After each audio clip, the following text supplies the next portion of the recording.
مساء الخير.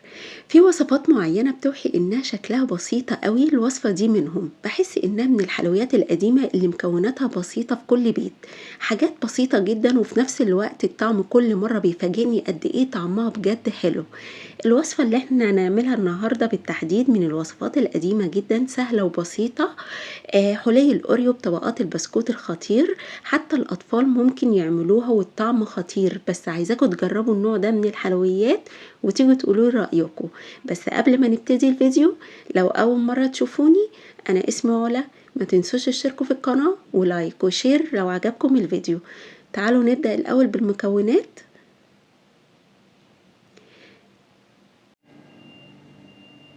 معايا هنا 2 بسكوت سادة و2 بسكوت اوريو، ومعايا دريم كريم كراميل، ومعايا كريم شانتيه من دريم برضو. هنجيب الخلاط وهنحط كوباية من اللبن، وهنحط كيس الكريم كراميل، وهنحط كيس الكريم شانتيه، وهنروح نضربهم في الخلاط. وهنيجي بصوا السمك بتاعهم تقل وبقى عامل ازاي. هندخله التلاجة على ما نعمل بقية الطبقة الأولى. هنجيب الأوريو وهنجيب كوباية من اللبن، وهنبدأ نغطس كده الأوريو في اللبن. ما تسيبوش لوقت طويل طبعا عشان ما يدوبش منك. بتنزلي زي ما انت شايفة كده، بتغطسي على طول وبتحطي في الطاجن. دي الطبقة الأولى بتاعة البسكوت الأوريو. الحلي الطيبين زي ما بيقولوا، حلي الطيبين جميل جدا، هيعجبكم بجد، روعة، طعمه كان خطير. عايزة اقول لكم الاولاد عايزينه كل يوم. وهنبدأ نحط في الطاجن كده، هنرص كل الكمية اللي معايا. وهنبدأ نجيب بقى اول طبقة هنحطها كده ونفردها زي ما انت شايفة كده بالظبط. هنفردها في كل الاتجاهات.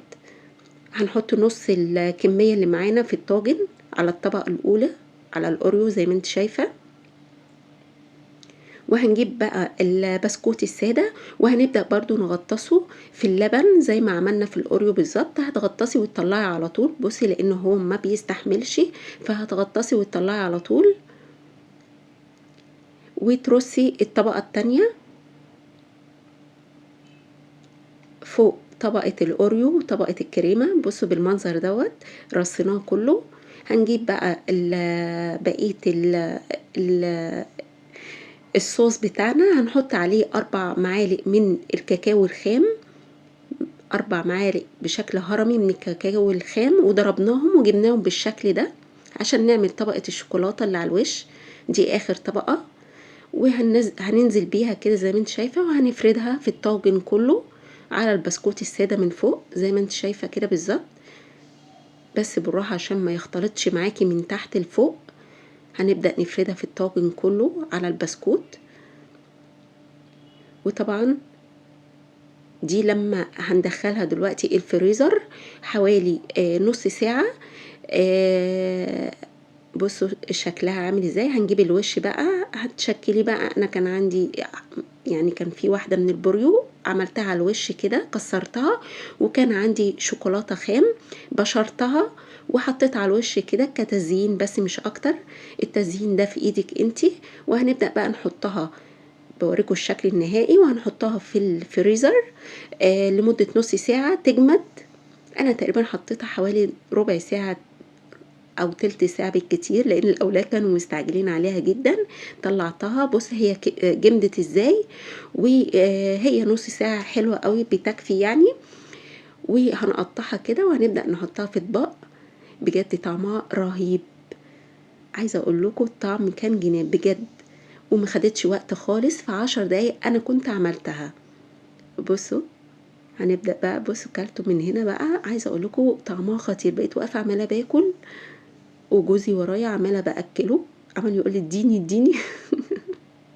طعمها خطير بجد، تحفة. بصوا طعمها الطبقات.